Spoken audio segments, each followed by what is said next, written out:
perch on branches. Oh, there's a bald eagle. Holy crap. Are you kidding me? That's so random, dude. So I've been doing landscape and wedding photography, nature photography for a few years now. I think I started overall in like, I don't know, was it 2018 now? And I've always wanted to do more wildlife, more birding type photography, but I've never been able to get a hold of a lens for that. Well, this past week, I found myself in a fortunate situation where Sigma sent me out a 150-600 lens to take a look at, review. This is not paid. I don't get to keep the lens. This is kind of just like, take a look at it, do a review, give your honest opinion about it, and then send it back, which I'm honestly extremely grateful for. This past weekend, during Big Day, which is a big birding event, my fiance and I, we went up to World's End State Park and did some birding, but it rained most of it. So I wasn't able to do the initial video that I wanted to do, but we had an amazing day. We saw like 40 species. It was pretty fantastic. But I did try and use it a few times, and I already have some quick thoughts that I didn't really think of before getting into this. And the main topic, that was really loud. And the main topic and thought about wildlife photography and birding photography is, traditionally when I'm doing nature photography and landscape photography, we're hiking a lot, moving a lot, and there's a lot of movement involved. We're not really stationary at one place at any given point in time. But I found with birding photography, or wildlife photography, you have to do the opposite. You kind of have to find a place, hunker down, and wait for them to come to you. Otherwise, you'll just scare them away, and you probably don't have enough time to set up if you're just run and gun shooting. And if you're taking the time, sitting in a place and being patient with it, that's when you're rewarded with the best shots. So that's what we're gonna try and do here today.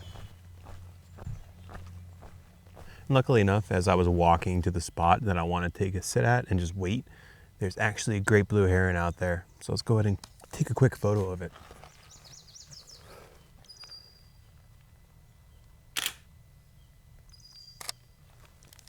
So that was pretty lucky. I'm kind of happy that in the spot I was thinking of, there's already a great blue heron still chilling back there. They're pretty docile. They don't move unless you get close to them. But that's where a lens like this comes in handy, because I remember last year I was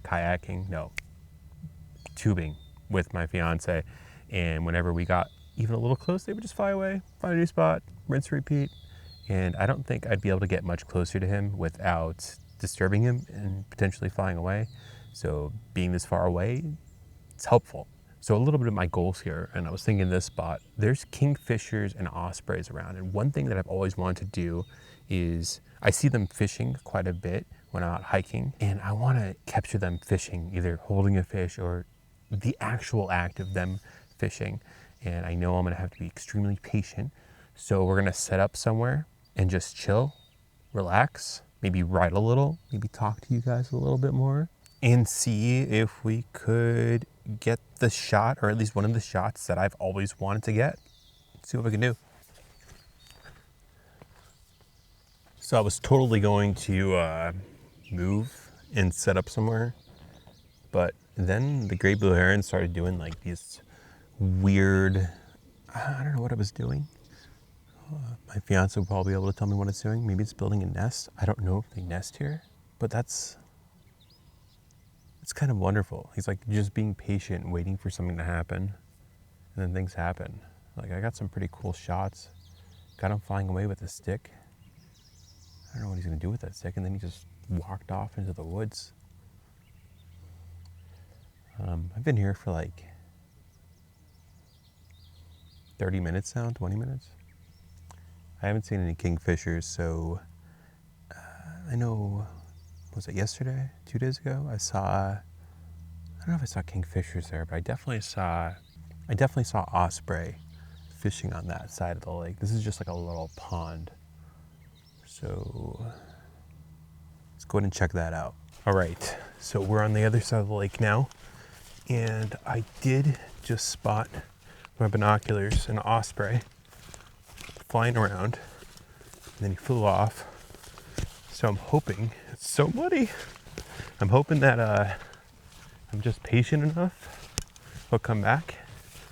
I'm just gonna go, there's a rock out that way somewhere. I'm gonna go chill on it. He was closest to there. See what happens.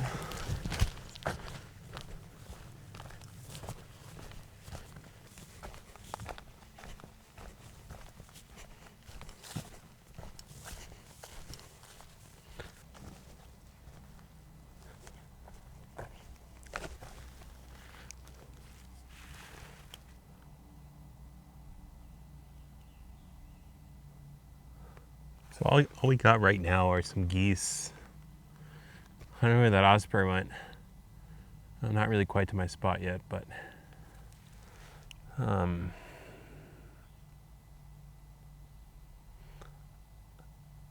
don't know. And this is where my fiance would come in so much help. If osprey perch on branches. Oh, there's a bald eagle. Holy crap. Are you kidding me? That's so random, dude.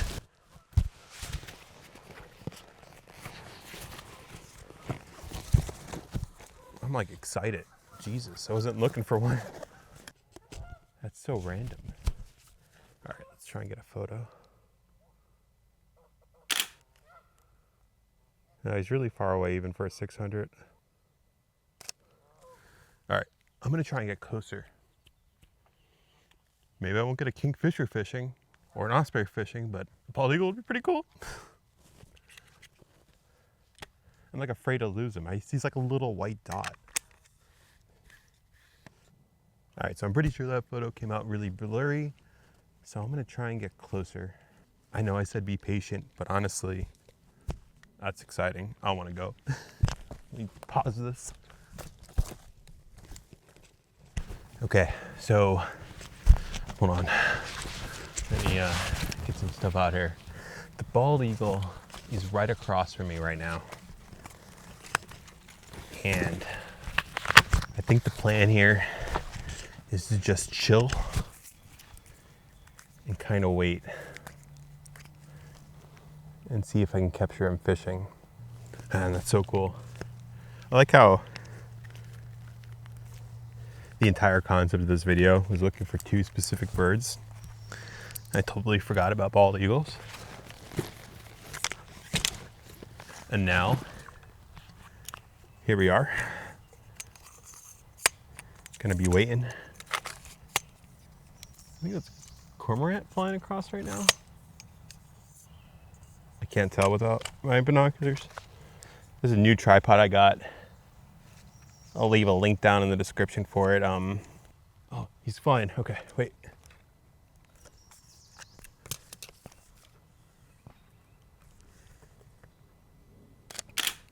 See, I was like talking about a tripod, and then he started flying.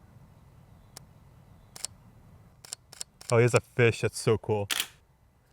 I'm so far away, but I don't care. It's a big fish.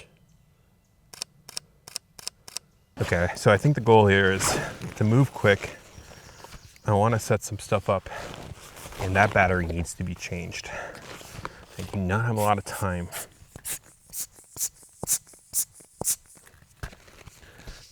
To do this. Is eating a fish, and I don't necessarily think he'll eat a second fish. I don't know how much they eat. Maybe they will. Maybe they won't.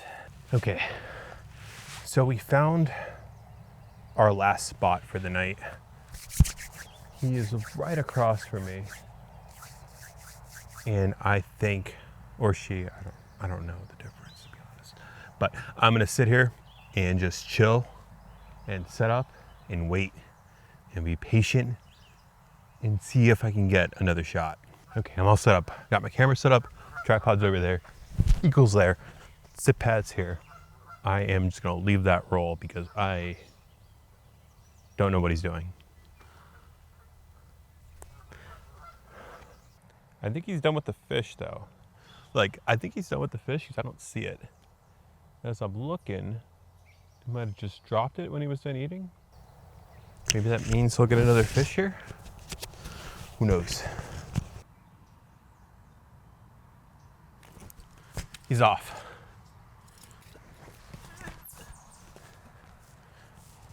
All right, guys, he's fine. I'm gonna go over there.